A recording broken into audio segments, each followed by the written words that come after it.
आणि 6 गावाचा विरोध आहे. जिल्हाधिकाऱ्यांनी आक्षेप नोंदवून घेतलेला आहे. आपल्या किती शेतकऱ्यांनी आत्तापर्यंत आक्षेप नोंदवलेला आहे आणि सरकारची काय भूमिका आहे? सरकारच्या त्याला 1 महिन्यासाठी स्थगिती दिलेली आहे.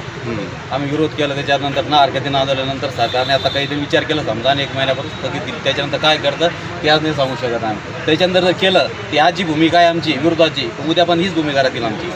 कारण त्या भागातले काही अधिकारी मोजणीसाठी आले, ते तुम्ही विरोध केला म्हणून आले होते, त्याला पळ काढले, त्यांनी जे नोटीस लावली त्यांनी स्वतःला ते नोटीस काढायला लावली. बरं, जिल्हाधिकाऱ्यांनी मीटिंग घेतली होती? नाही कोणाला विश्वासात न घेता जिल्हाधिकाऱ्यांनी जी मीटिंग घेतली होती तुमच्या तोंडी हरकतीपणे त्यांनी ऐकून घेतलेले आहेत. तर जिल्हाधिकाऱ्यांनी काय आश्वासन दिलं?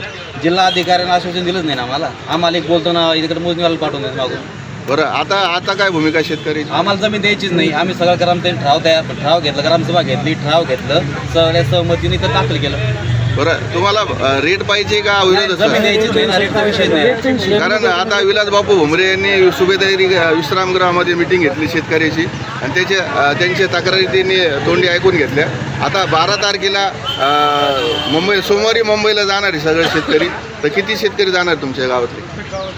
जितके आवश्यक आहे तेवढं जाऊन तो म्हणताय. तिथं त्यांनी सांगितलं का उद्योगमंत्री आणि इतर विभागाचे जे अधिकारी त्यांच्यासोबत मिटिंग होणार आहे. तर तुमची काय तक्रार असणार त्याच्यामध्ये? आम्हाला जमीन द्यायचीच नाही किंचित डीमायसीला प्रकल्पाला, ही तक्रार आमची. आपण गव्हर्नमेंट जे काम करतंय ते संविधानानुसार आहे. त्यांनी लॉ बनवलेला आहे की त्यांना जी जमीन आवडली तुम्ही ते म्हणजे पैसे देऊन घेऊ शकतात आणि तुम्ही सरकारी कामात अडथळा आणा लागले तुमच्यावर केस होऊ शकतो. बाजू जमीन आहे आमची, अडथळा कसं काय म्हणताय तुम्ही? गव्हर्नमेंटनं लॉ बनवलेला आहे असं. सुपीक जमीन घेऊ नका ना, वरती माळावर पडेल ती घ्या ना. नाही त्यांना जो भाग आवडला तो भाग ते देऊ शकतात, असा नियम आहे. नियम आहे ना, असा लॉ आहे. नाही, 2013ला मनमोहन सिंग पंतप्रधान होते, त्यांनी एक नियम लागू केला होता, कायदा, शेतकरीचा कायदा आणलं होतं GR. त्याच्यात काय होतं, शेतकरीचा सहमतीशिवाय जमीन घ्यायची नाही. आमची टोटल 100% शेतकरीचा विरोध आहे. त्यामुळे कोणत्याही प्रकारे आम्ही एक इंच जमीन देणार नाही. बरं, याच्यामध्ये छत्रपती संभाजीनगर येथील खासदार संदीपान भुमरे आणि विलासबापू भुमरे यांची महत्त्वाची भूमिका याच्यामध्ये, आणि ते आपल्या तालुक्यातले लोकप्रतिनिधी यांच्याकडे काही तुम्ही निवेदन वगैरे दिलं त्यांना. काय आश्वासन दिलं? त्यांनी सांगितलं तुमचा जो निर्णय ठाम राहील तो आमचा राहील.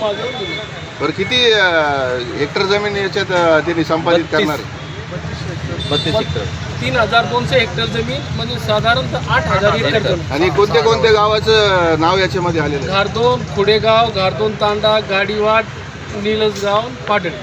बरं, आता शेतकरी आज आलते तुम्ही, तर आज काय भूमिका होती तुमची? आज कलेक्टर ऑफिसला जाण्याची आमची काय? हरकती द्यायला आलो होतो आणि ग्रामसभेचं जे ठराव होतं ते आम्ही उपजिल्हाधिकारी जे भूसंपादन अधिकारी आहेत त्यांना दिलं.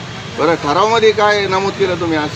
आम्हाला एकही जमीन या प्रकल्पाला द्यायची नाही, सहमती सगळं गावाला संमती. हे ठराव आता तुम्ही जी हरकती नोंदवली, आता किती शेतकऱ्यांनी हरकती घेतलेल्या आहे? आमच्या जवळपास 500 पेक्षा जास्त 500 पर्यंत आले. आणखी परत उद्या येणार. जे राहील ते उद्या देऊन टाकतो. तुम्ही काय बोलणार यामध्ये? कारण आता जमिनी संपादित करणे प्रक्रिया जी चालू होती, कुठेतरी त्याला शेतकऱ्यांनी, घारदोनच्या शेतकऱ्यांनी विरोध केलेला आहे. तुमच्या इथं कल्याण काळे पण येऊन गेले. तर या लोकप्रतिनिधीची काय भूमिका आणि शेतकऱ्याची काय मत आहे आता सध्याला? आमची मागणी अशीच आहे, त्यांना विनंती करू, कोणत्याही प्रकारे आम्ही जमीन देणार नाही. आमच्या वडिलोपार्जनी त्या बरबड्याची याची भाजी खाऊन दिवस काढलेले, त्यांना आज जमीन द्यावं वाटत नाही. त्यांनी आज अन्नपाणी सोडलेलं आहे. त्याच्यामुळं आम्ही सरकारला विनंती करतो का आम्ही 1 इंचही जमीन देणार नाही. आमच्यावर बुलडोझर चालवा आणि मग आमची जमीन घ्या. कारण याच्या आधी या भागातली आपली बिडकीन भागात MIDC झालेली आहे. त्या हाल भरपूर केले ते, भरपूर आले त्यांची सारी. एकही कोणताही माणूस त्यांचं कामाला नाही, कशाला नाही, कशी तरी मजुरी करून हे करून राहिले ते. इतके हाल त्यांचे झालेले. वॉचमॅन घेत नाही का, साधा 400 रुपयाचं नोकर घेत नाही. 1 मिनिट आता बोल. या बिडकीन भागामध्ये जे संपादित झालेले याच्या अगोदर MIDC बिडकीनमध्ये आलते, तर त्यांचे काय हाल झाले? त्यांचे भरपूर हाल केलेले त्यांना. त्यांना काही कुठं कामाला लई ना, कोणाला कशाला नाही, जमीन पण राहील नाही, काहीच नाही त्यांची. अशी इतकी बी हाल झालेले आहे. ते पश्चाताप करत आहे का MIDC? चहा किती चहाच्या हाटली सुद्धा त्याच्या चालत नाही.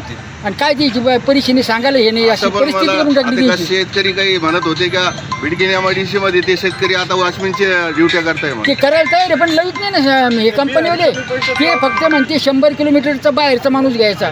बिहारी आणले ते ना कामाला किती पण, आणि दुसरे माणसं आज पोट भरून राहिले ना आमचे पोरं असेच चिंते. बरं नियम मध्ये असं आहे जे एमआयडीसी मध्ये जमीन संपादित झाल्या त्यांची मुलं पण नोकरीला लागायला पाहिजे. लागायला पाहिजे पण लईत नाही ते. आज ते आमचे कागदोपत्री पोरं फक्त कागदोपत्री आताच असे हिंडून राहिले तर तेव्हा मग नंतर ही जमीन गेली काय हलवायची यांची समजा. पण आता जमीन द्यायची नाही आता आहे. जमीन आम्हाला ठाम द्यायची नाही. धन्यवाद. धन्यवाद.